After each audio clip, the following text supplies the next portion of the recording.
യുവാക്കൾക്ക് ഏറെ പ്രിയപ്പെട്ട ഒരുപാട് സിനിമകൾ ചെയ്തിട്ടുണ്ട്. അപ്പോൾ എങ്ങനെയുണ്ട് ഇപ്പോൾ ഈ IFFK അനുഭവം എങ്ങനെ? IFFK അനുഭവം എന്ന് പറയുമ്പോൾ ഞാനിപ്പോൾ 2007 മുതൽ ഇവിടെ IFFK ഡെലിഗേറ്റായിട്ട് വരുന്ന ഒരാളാണ്.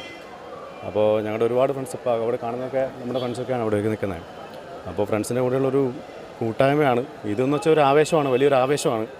ആ ആവേശത്തിൻ്റെ ഒരു സമ്മേളനമാണ് ഈ IFFK.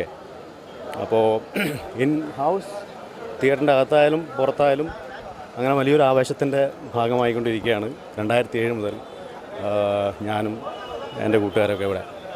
യുവാക്കളാണ് ഇത്തവണ IFFK ഏറ്റവും കൂടുതൽ ഇവിടെ കാണപ്പെടുന്നത്. എന്താണ് അതിനെപ്പറ്റി? യുവാക്കൾ അതിൻ്റെ ഒരു പ്രധാനപ്പെട്ട ഒരു കാരണം എന്ന് വെച്ചാൽ ഇപ്പോൾ ഈ സിനിമകൾ ഏറ്റവും കൂടുതൽ അപ്രീഷിയേറ്റ് ചെയ്യുന്നതും അതിന് നമ്മളത് ഇൻസ്പയർ ആകുന്നതും കൂടുതലും യുവാക്കളാണ്. പറഞ്ഞു വരുന്നതെന്ന് വെച്ചാൽ ഇപ്പോൾ പുതിയ നവതരംഗ സിനിമകൾ എന്ന് പറയുന്ന ആ സിനിമകളായപ്പോലും പലപ്പോഴും അവിടെ ഈ പുതിയ സിനിമകൾ എടുക്കുന്ന ഒരുപാട് ആൾക്കാരിപ്പോൾ നിങ്ങളിപ്പോൾ ഇവിടെ IFFKയിൽ ഇവിടെ ഡെലിഗേറ്റ്സ് ആയിട്ട് നോക്കിയാൽ കാണാൻ പറ്റും. അപ്പോൾ അതൊക്കെയാണ് എൻ്റെ വലിയ ഇൻസ്പിറേഷൻ എന്ന് പറയുന്നത്. അപ്പോൾ ഈ യുവാക്കളുടെ പാർട്ടിസിപ്പേഷനാണ് ഏത് ഒരു സംരംഭവും സക്സസ്ഫുള്ളാക്കി മാറ്റുന്നത്.